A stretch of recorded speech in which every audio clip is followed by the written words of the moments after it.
Well, it's the match everybody's been looking forward to all week long. The winner's going to take the trophy and check for our inaugural tournament in 1996. Bob Learn looking for title number 3. Great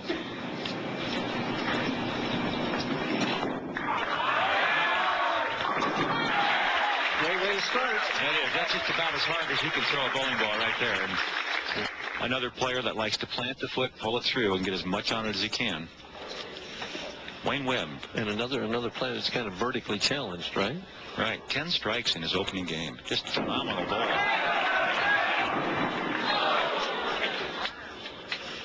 Interesting how you relax just a hair, and the speed is not quite the same, and you leave that 4-pin. Well, fortunate that the ball isn't cutting through and leaving 4 nines, which, you know, that high hit for these new bowling balls, these resin reactives. Chances are it could cut through. Well, we see here the most common spare miss of all pins of a single pin spare is the 4-pin. Is that because the oil in the middle of the lane so many times? Well, I would think so. I'm sure you would feel that way, don't you? Well, I don't know. I never missed a 4-pin. Well, it's because you never left. You always carried them. Yeah, I had a triple. I had to do that to average 180. Anyway, Wayne Webb, if anybody can leave that 4-9 and be him, he gets plenty on it. There's no question he can make the ball rotate, but he's trying to cut that down, the rotation, and keep the ball in play more often with end-over-end roll and not the big hook.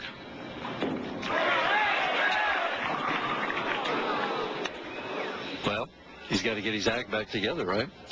Regroup a little bit here. Yeah, and get the adrenaline going again. Maybe, like you said, he's relaxed a little bit, and maybe he's feeling, you know, it's been 7 long years for Wayne Webb. Even though he won here, his last win in 1989, he's probably feeling a little pressure out there. He's been struggling with his game. As I mentioned, he's worked extremely hard. Tough spare, the 2 and the 4. 3-6, excuse me. And there's Dave D'Antremont. Won here last time.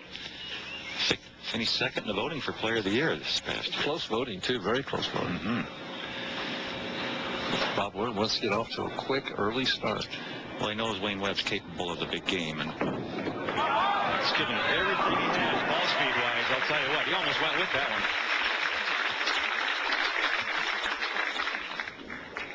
Kind of like Jim Brown there walking back. I mean, you know, you never thought Brown was ever going to get up, you know. Well, Bob here just taking his time coming back. Well, he's getting so much energy and going the other direction, it's probably hard to come back upstream, you know.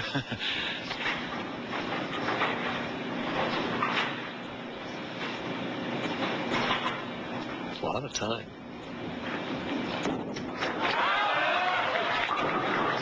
Talked about the 4-9. Well, I felt it had to come. And there's his wife, Stacy. She says, no, not now. I just felt it had to come. It's the only reason I was mentioning it, Mike, and it's because the balls are coming in so high. Is he going to go for it? He's got to go for it. It's early in the match. He's got to take a shot at it. Slide the 4 into the 9. Just shoot the 7-pin spot.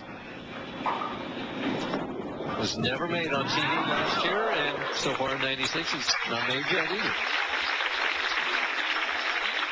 Well, that's the kind of break that makes a champion out of somebody, and Wayne Webb got that break. 3 great shots from Bob Learn Jr. to start the match. 2 strikes, and then the pocket split to 4-9.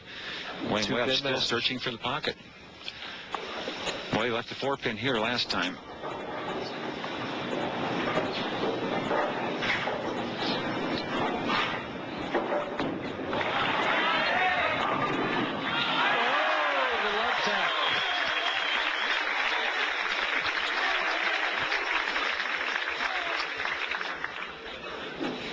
Wayne Webb. Here's another look at it halfway down the lane, and this gave this one lots of room. Mike got it back. The ball didn't hit extremely hard, but it got the job done. The 5 into the 7, and the 6 just kind of lays on the 10. And he likes it. Guess he does. I wonder where he goes to get his hair. What do you think? About the same place you do as he doubles up. There he goes.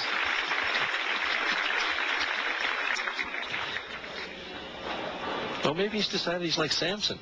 There you go. That's his strength, you think? That's very possible. Right. 12 pins of difference. Learn.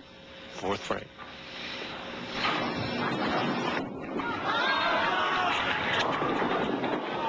Well, new executive director of the Professional Bowlers Association, Mark Gerbrick.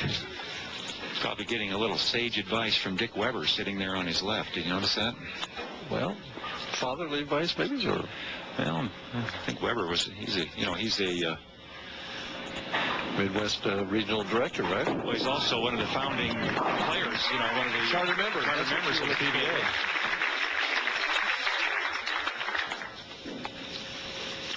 Well,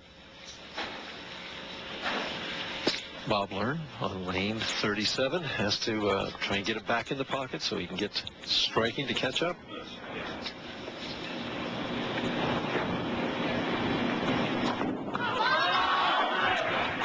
Perfect. Oh! Now look at that young whippersnapper, and I wonder who that is. Huh? That's my youngest son there, new managing editor of the Bowling Center Management Magazine, the BPA's magazine. Young man. Good-looking young man. He must look like his mother, right? You got it. Okay, Wayne Webb back in control. Chance to expand his lead. Ooh, that's that little balk he makes because sometimes he doesn't feel comfortable. Remember, he's made that 6 steps instead of 5. Kind of like Barry Asher. Doesn't matter how many steps he strikes. It's great. And players are allowed 2 re-racks in each game on a televised portion of a tournament. And Wayne Webb, I believe, has used both of his, Mike. Well, you know, I always figured I'd use them when I had a string going. Because I wanted to keep that string going. I mean, you know, I'd use them up then, and if I kept the string going, the right re-racks were left in the bag, so to speak, as he leaves at 2-8. We've seen that before. That's the 4th one we've seen tonight. Something bothered Wayne there. He came back, and I don't know what it was, something in the audience. It could be any little thing. When the players are on the approach, it's deathly quiet in the bowling center. You can hear a pin drop, and then any sound at all can interrupt their concentration. At the 2-8. Perfect. But Bob Learn has a chance to get back in this match if he can strike a couple of times. Down 20 pins right now. Bob plans to bowl a full schedule this year. I mean, he's going to bowl every event possible. The only one he's planning to skip is, I think, one in Tucson or something later on. Oh, pretty shot there. He's amazing, I tell you. For a little guy, he sure can get the ball speed and the rotation on it. He just gives it everything he's got. I don't know how he gets out of bed in the morning. It's amazing. Well, it's youth. He's only, what, 33? 32, 33, yeah. Just a baby. Just to even the match, the 7th frame.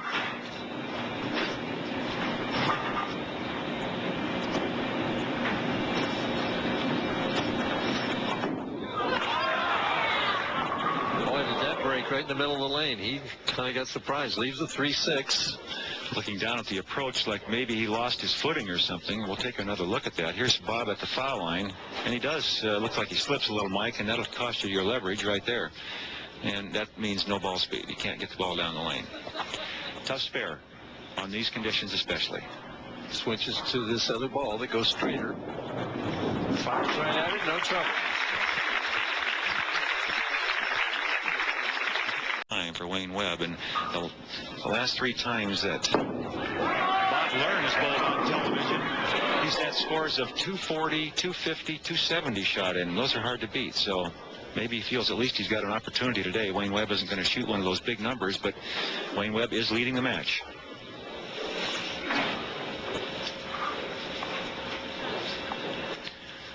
Just moved into a new house too, Bob Learn Jr. did, and so needs to make a little money to pay for it. Yeah, that's we know the name of that too, don't we?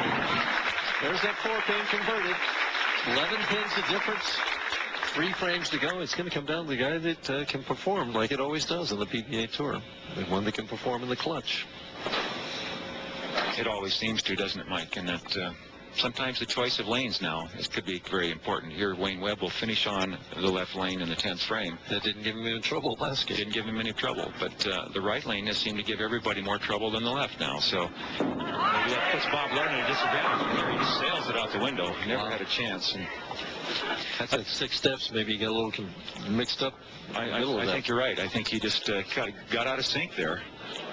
And here's another look at it, and there's that timing step where he pushes real hard into the foul line, and the ball just went out to the right and never had a chance. He lost that one. He's got to make this to maintain the lead. But now it's under 10 pins, even if he makes it. I think he'll make it. He's just going to cross over the head pin, get the left side of the head pin with the ball. No, didn't go for it. Lucky. Oh, my. Oh, there's a break. Big break there.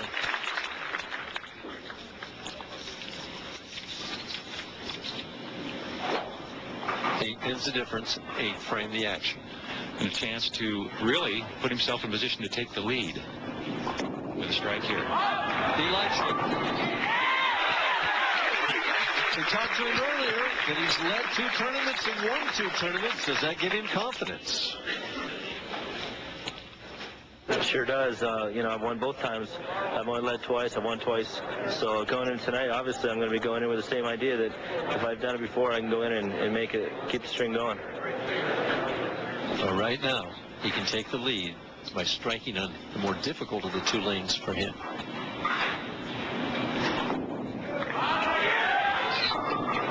Same thing, the 3-6.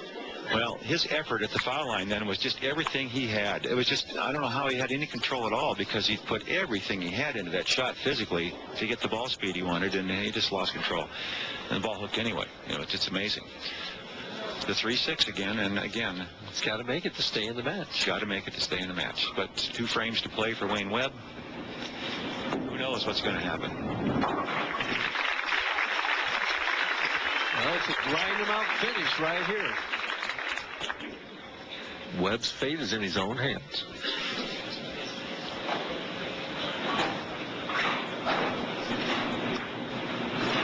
He sure didn't waste any time. Here it comes.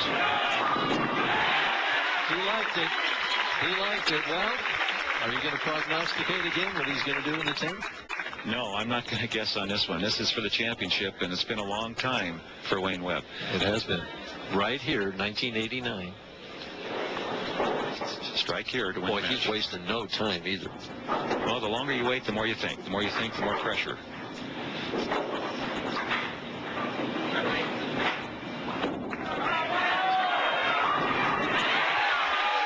Can't throw it much better than that. He had the solid 7, and it went down.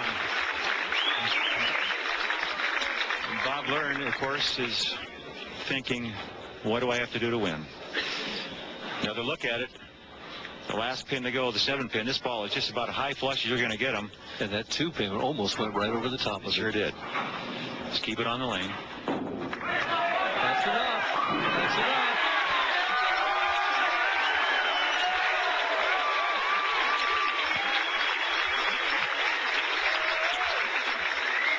Wayne Webb is your winner here at Peoria, Illinois, the first stop of the 1996 tour. We'll be back to talk to him right after this.